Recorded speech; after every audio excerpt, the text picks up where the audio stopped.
Hello and welcome to IGNOU BAPSH। BPAG 174। आज हम एक नया सब्जेक्ट स्टार्ट करने वाले हैं जिसका कोर्स टाइटल है सस्टेनेबल डेवलपमेंट। तो इसके कंटेंट्स में अगर हम देखें तो इसमें टोटल 4 ब्लॉक्स और 14 यूनिट्स हैं, जिसमें से आज हम अपनी पहली यूनिट को स्टार्ट करने वाले हैं, जिसका टाइटल है meaning, nature and scope of sustainable development. तो एक ही वीडियो में इस पूरी यूनिट को कवर कर दिया जाएगा। तो इंट्रोडक्शन में इतना कुछ जाने की हमें ज़रूरत नहीं है। तो हम सीधा चलते हैं मीनिंग ऑफ सस्टेनेबल डेवलपमेंट, कि जो सस्टेनेबल डेवलपमेंट है इसका मीनिंग क्या है। तो बर्नटलैंड रिपोर्ट जब आई तो उससे पहले भी सस्टेनेबल डेवलपमेंट की टर्म जो है वो लोगों के पास आ चुकी थी, ठीक है, 1970s में। तो जो सबसे पहली बार सस्टेनेबल डेवलपमेंट नाम की टर्म को जो यूज़ करती हैं वो एक लेडी होती हैं, जो होती हैं बारबरा वॉर्ड, जिनको हम लेडी जैक्सन के नाम से भी जानते हैं, जो कि आगे जाकर फाउंडर बनती हैं international institute for environment and development in the early 1970s। Early 1970s में ये सस्टेनेबल डेवलपमेंट को कॉइन करती हैं और एक इंस्टीट्यूशन का भी एक एस्टेब्लिशमेंट करती हैं, जो कि है IIED, ठीक है। तो इनके अकॉर्डिंग जो सस्टेनेबल डेवलपमेंट है वो है लोगों का इकोनॉमिक और सोशल वेलबींग, ठीक है। जो लोग हैं वो अच्छे से जिएँ, ठीक है, उनके लिए वेलफेयर के काम किए जाएँ, ठीक है, उनकी एस्पिरेशंस को अच्छे से सुना जाए, ठीक है, उनकी एस्पिरेशन को फुलफिल किया जाए, इक्वालिटी हो रिलेशनशिप्स में एक दूसरे के, ठीक है। ये हो गया ह्यूमंस के बारे में। तो अगर हम इन्वायरमेंट और सोसाइटी के बारे में बात करें ना, तो ये मानती थी कि अगर जो इन्वायरमेंट और सोसाइटी है उसमें किसी भी तरह का कोई इम्बैलेंस आता है तो इससे इकोनॉमिक और सोशल स्टेबिलिटी जो है उसको खतरा पैदा हो सकता है, ठीक है। फॉर एग्जांपल अगर सोसाइटी में पॉपुलेशन ग्रोथ बहुत तेजी से बढ़ने लगती है, नेचुरल रिसोर्सेज उतना ही है, ठीक है, लिमिटेड नंबर में ही है, पर सोसाइटी में क्या हो रहा है, पॉपुलेशन ज़्यादा हो रही है। अब पॉपुलेशन ज़्यादा हो रही है तो जो लोग आ रहे हैं उनको भी कोई ना कोई नेचुरल रिसोर्स चाहिए अपनी नीड्स को पूरा करने के लिए। तो लिमिटेड नेचुरल रिसोर्सेज को वो और ज़्यादा एक्सप्लॉइट करने लगेंगे, जिससे क्या होगा कि एक इम्बैलेंस क्रिएट हो जाएगा इन्वायरमेंट और सोसाइटी में। तो बारबरा वॉर्ड के अकॉर्डिंग ये इम्बैलेंस खड़ा नहीं होना चाहिए, ठीक है। पर 1970s में सस्टेनेबल डेवलपमेंट में कोई इतना ध्यान देता नहीं है, ठीक है। जो ब्रंटलैंड रिपोर्ट आती है अवर कॉमन फ्यूचर नाम से, उससे जो सस्टेनेबल डेवलपमेंट है ना वो एक्सेप्टेंस गेन करने लगता है वर्ल्ड में, ठीक है। इसके अकॉर्डिंग जो डेवलपमेंट है वो ऐसी होनी चाहिए कि जो प्रेजेंट की नीड्स हैं उनको तो फुलफिल करे ही, पर जो फ्यूचर जनरेशन्स की जो नीड्स होने वाली है ना उनको कॉम्प्रोमाइज ना कर दे, ठीक है, अपने फायदे के लिए दूसरों का नुकसान ना कर दे। तो ओवर कॉमन फ्यूचर नाम की रिपोर्ट के अकॉर्डिंग डेवलपमेंट का मतलब ये होता है। बर्टलैंड रिपोर्ट के अकॉर्डिंग जो सस्टेनेबल डेवलपमेंट का आइडिया है वो इन्वायरमेंटल प्रोटेक्शन से भी आगे जाता है। It means it is a process of change in which exploitation of resources, direction of investments, orientation of technological developments, and institutional changes are made consistent with the future as well as present needs. Brundtland report के according जो development है उसमें जो exploitation होता है resources का, या जो इन्वेस्टमेंट्स आती हैं, टेक्नोलॉजिकल डेवलपमेंट होती हैं, वो प्रेजेंट्स की नीड्स को ध्यान रखते हुए ही बनानी चाहिए, ठीक है, ताकि जो फ्यूचर है वो उनके साथ कंसिस्टेंट बनी रह चुके, ठीक है। ऐसा ना हो कि प्रेजेंट नीड्स को तो फुलफिल कर दिया पर फ्यूचर के लिए वो कंसिस्टेंट ही नहीं है, कहीं पे रिसोर्सेज छोड़े ही नहीं है, ठीक है, कहीं पे बहुत ही कम रिसोर्सेज छोड़े हैं लोगों ने। तो ऐसा यहाँ पर नहीं होना चाहिए, ये है बर्नटलैंड रिपोर्ट का कहना। तो अगर हम इन एसेंस देखें तो सस्टेनेबल डेवलपमेंट एक ऐसा प्रोसेस है चेंज का जिसमें exploitation of resources, direction of investments, technological development और इंस्टीट्यूशनल चेंज, ये करंट और फ्यूचर नीड्स के लिए हार्मनी को बनाए रखें, ठीक है। Current as well as future potential को भी ये बनाए रखें ताकि जो ह्यूमंस आगे आने वाले हैं, जो नेक्स्ट जनरेशन आने वाली है, वो इन रिसोर्सेज का अच्छे से यूज कर सकें। पर वहीं दासगुप्ता और मलर ये बहुत ही अजीब सी बात एक एक्सप्लोर करते हैं कि ये देखते हैं कि जो डेवलपिंग देश है ना, या जो ट्रेडिशनल व्यू को अपने सामने रखते हैं, तो ट्रेडिशनल जो व्यू रखते हैं वो ये मानते हैं कि हमारे लिए सस्टेनेबल डेवलपमेंट कुछ है ही नहीं, ठीक है, हमें कुछ इससे फर्क नहीं पड़ता, ये तो एक लग्जरी की चीज है, जो डेवलप्ड होगा वो इन्वायरमेंट को प्रोटेक्ट कर लेगा, कुछ भी कर सकता है अगर डेवलप्ड होगा तो ये कहना है ट्रेडिशनल व्यू वाले डेवलपिंग नेशंस का, ठीक है। वो ये मानते हैं कि इन्वायरमेंट को प्रोटेक्ट करके हम क्या कर लेंगे, हमें तो अपनी इकोनॉमिक डेवलपमेंट चाहिए, हमें पहले अमीर बनना है, उसके बाद हम देखेंगे इन तरफ, ठीक है। तो ये मानते हैं कि ट्रेडिशनल व्यू में जो इकोनॉमिक डेवलपमेंट है वो एक नेसेसिटी तो है, पर इन्वायरमेंटल प्रोटेक्शन एक लग्जरी है। आगे आता है नेचर ऑफ सस्टेनेबल डेवलपमेंट। तो सिरिके वैंट्रप ये एक ऐसी स्कॉलर हैं जो कि एम्फेसाइज करती हैं safe minimum standards for conservation of over exploitation of critical zones of the environment by limiting human activities. तो सिरिके वेंट्रप के अकॉर्डिंग जो सस्टेनेबल डेवलपमेंट है, हमें उसमें ये करना चाहिए कि मिनिमम स्टैंडर्ड्स रखने चाहिए कंजर्वेशन के लिए, ठीक है, सेफ मिनिमम स्टैंडर्ड्स, और ओवर एक्सप्लॉइटेशन को अवॉइड करना चाहिए क्रिटिकल जोन्स में, ठीक है, क्योंकि अगर क्रिटिकल जोन्स में ओवर एक्सप्लॉइटेशन होने लग गया तो इन्वायरमेंट में एक इम्बैलेंस खड़ा हो जाएगा, ठीक है। यहाँ पर ह्यूमन एक्टिविटीज को लिमिट करना चाहिए, ठीक है, जिससे कि जो इन्वायरमेंटल डिग्रेडेशन है हम उसे रोक सकें। Thus, the idea of sustainable development requires a careful consideration of sustainable threshold levels. ठीक है, अगर हमें सस्टेनेबल डेवलपमेंट को एक केयरफुल तरीके से कंसिडर करना है तो हमें इकोनॉमिक और इन्वायरमेंटल सिस्टम्स को अच्छे से पहले स्टडी करना चाहिए, ठीक है। तो आगे बढ़ते हुए, अगर हमें ग्रोइंग प्रॉब्लम्स मतलब बढ़ती हुई प्रॉब्लम्स को अगर हमें टैकल करना है तो हमें अभी क्या करना पड़ेगा, हमें पॉपुलेशन ग्रोथ रेट पर चेक और बैलेंस रखना पड़ेगा, ठीक है, कंट्रोल रखना पड़ेगा पॉपुलेशन ग्रोथ पे, क्योंकि ये डायरेक्टली लिंक्ड होता है इन्वायरमेंट पे। अगर पॉपुलेशन इंक्रीज होगी तो जो पॉपुलेशन आई है उसको भी इकोनॉमिक रिसोर्सेज चाहिए, इन्वायरमेंटल रिसोर्सेज चाहिए। तो इससे क्या होगा, जो पहले बैलेंस बना हुआ था ना इन्वायरमेंट और सोसाइटी वगैरह में, वो बैलेंस टूट जाएगा। इससे क्या होगा कि इन्वायरमेंट डिग्रेड होना चालू हो जाएगा, ठीक है। तो पॉपुलेशन ग्रोथ रेट को हमें कंट्रोल करना चाहिए, बैलेंस्ड लाइफ स्टॉक डेवलपमेंट हमें करना चाहिए, और कंट्रोल लैंड एलियनेशन, ठीक है, लैंड को एलियनेशन के लिए कंट्रोल करना चाहिए, मतलब हमें ऐसी जमीनें नहीं छोड़नी है कि जो कि बंजर ही बंजर हों, ठीक है, जहाँ पर कुछ भी ना उगाया जा सके, जहाँ पर किसी की लाइफ ही पॉसिबल ना हो। क्योंकि एक समय पर जहाँ पहले नेचुरल रिसोर्सेज होते हैं तो ह्यूमंस क्या करते हैं कि उन सभी नेचुरल रिसोर्सेज को एक्सप्लॉइट कर देते हैं, तो वहाँ के नेचुरल रिसोर्सेज खत्म। अब वो जगह क्या हो गई, वो एलिनेट हो गई दूसरी जगहों से, ठीक है, वो अलग हो गई है, यहाँ पर कोई भी चीज उगाई नहीं जा सकती है, किसी की लाइफ ही पॉसिबल नहीं है, तो हमें इस सब से बचना चाहिए।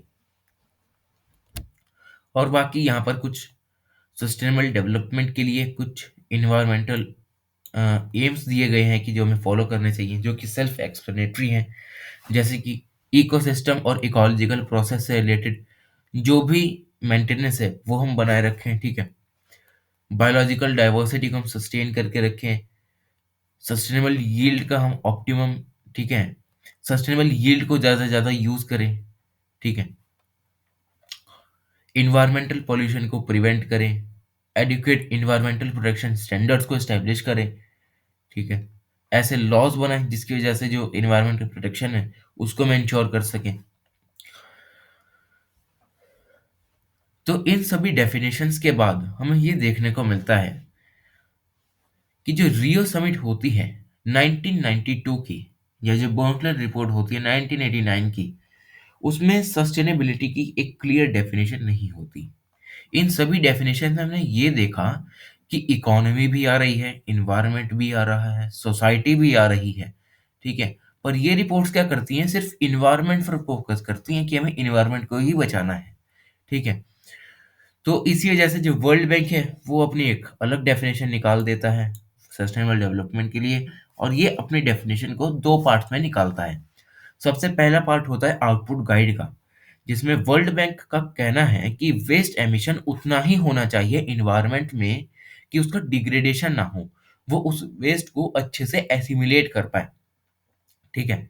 और इनपुट गाइड में वो ये कहता है कि हम अगर रिन्यूएबल रिसोर्सेज को हार्वेस्ट कर रहे हैं तो उन्हें नेचुरल रीजनरेटिव कैपेसिटी में ही करना चाहिए, क्योंकि अगर रीजनरेटिव कैपेसिटी नहीं होगी, अगर हम रिन्यूएबल रिसोर्सेज को निकालते ही जा रहे हैं, तो इससे क्या होगा कि जो नेचुरल रिसोर्सेज है ना, वो कहीं ना कहीं कम होने लग जाएंगे।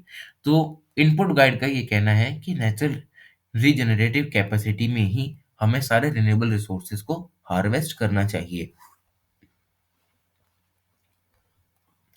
आ गया था स्कोप ऑफ सस्टेनेबल डेवलपमेंट। तो सबसे पहला स्कोप आता है सोशल डायमेंशन का, कि सोशल डायमेंशन में सस्टेनेबल डेवलपमेंट कैसे काम आता है। तो सबसे पहले सोशल डायमेंशन में हम देखते हैं कि सस्टेनेबल डेवलपमेंट में एक ऐसी स्ट्रॉन्ग और जस्ट सोसाइटी होनी चाहिए जिसका स्ट्रेस हो जीरो हंगर पे, कि किसी भी सोसाइटी में कोई भी भूखा ना रहे। ठीक है। सबकी अच्छी हेल्थ हो, वेलबींग हो, क्वालिटी एजुकेशन मिले, पॉपुलेशन कंट्रोल में हो, सबसे इंपॉर्टेंट, और जनरल इक्वालिटी हो। तो ये हो गया सोशल डायमेंशन। इकोनॉमिक डायमेंशन की अगर हम बात करें तो सस्टेनेबल डेवलपमेंट में इकोनॉमी वेलबींग के बारे में बताया गया है, जहाँ पर किसी भी तरह की कोई भी पॉवर्टी नहीं देखी जानी चाहिए, कोई भी गरीब नहीं होना चाहिए। एम्प्लॉयमेंट अपॉर्चुनिटीज का अबंडेंट अमाउंट होना चाहिए, स्पेशली फॉर वुमेन, क्योंकि वुमेन को कई तरह का डिस्क्रिमिनेशन भी फेस करने को मिलता है। डिसेंट वर्क और इकोनॉमिक ग्रोथ होनी चाहिए, नेचुरल रिसोर्सेज को मैनेज करना चाहिए।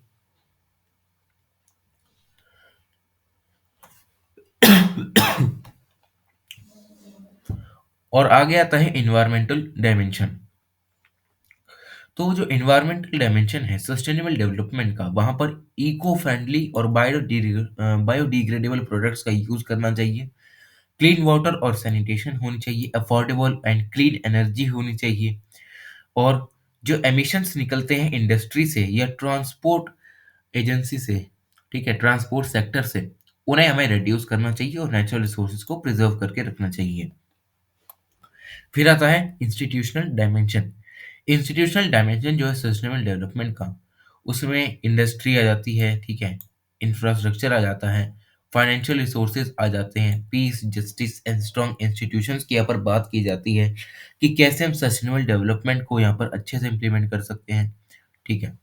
तो इंस्टीट्यूशनल डायमेंशन में सारे इंस्टीट्यूशंस आ जाते हैं जितने भी होते हैं। ठीक है। भले ही वो फाइनेंशियल हों, इंडस्ट्रीज हों, इंफ्रास्ट्रक्चरल हों, पीस, जस्टिस जैसे इंस्टीट्यूशंस हों, तो ये सब इसमें आ जाते हैं। और सबसे इंपॉर्टेंट है सस्टेनेबल डेवलपमेंट गोल्स के साथ एक पार्टनरशिप रखना। अब देखते हैं जो सस्टेनेबल डेवलपमेंट गोल्स हैं वो हैं क्या। तो सस्टेनेबल डेवलपमेंट गोल्स बनाए हैं यूनाइटेड नेशंस में, जहाँ पर जो 17 डिस्टिंक्ट गोल्स हैं उनको यहाँ पर इंटर रिलेटेड गोल्स के जरिए ये देखा जाता है कि 17 डिस्टिंक्ट अलग अलग गोल्स तो हैं, पर ये कहीं ना कहीं एक दूसरे से इंटरलिंक्ड भी हैं, जिन्हें हमें 2015 से लेकर 2030 तक पूरा करना है। तो जो एसडीडीज हैं उन्हें उन्हें हम ग्लोबल गोल्स भी कहते हैं, जो कि यूएन मेंबर स्टेट्स अडॉप्ट करती हैं। ठीक है, 2015 से इनको अडॉप्ट किया जा रहा है ताकि पॉवर्टी को एंड किया जा सके, प्लेनेट को प्रोटेक्ट किया जा सके, और जो लोग हैं वो पीस और प्रोस्पेरिटी को एंजॉय करें 2030 तक। जो एसडीजीज होते हैं उनको मल्टीपल एस्पेक्ट्स में अपनी अटेंशन को रखना चाहिए, जैसे कि क्रॉस कटिंग इश्यूज, ठीक है, जैसे कि gender equality, education, culture across the SDGs, ताकि जो सस्टेनेबल डेवलपमेंट है उसको हम अच्छे से फुलफिल कर सकें, ताकि जो इकोनॉमिक, सोशल और इन्वायरमेंटल सेक्टर्स हैं जो कि अभी क्रिटिकली इंपॉर्टेंट हैं, उनको हम अच्छे से प्रिजर्व करके रख सकें।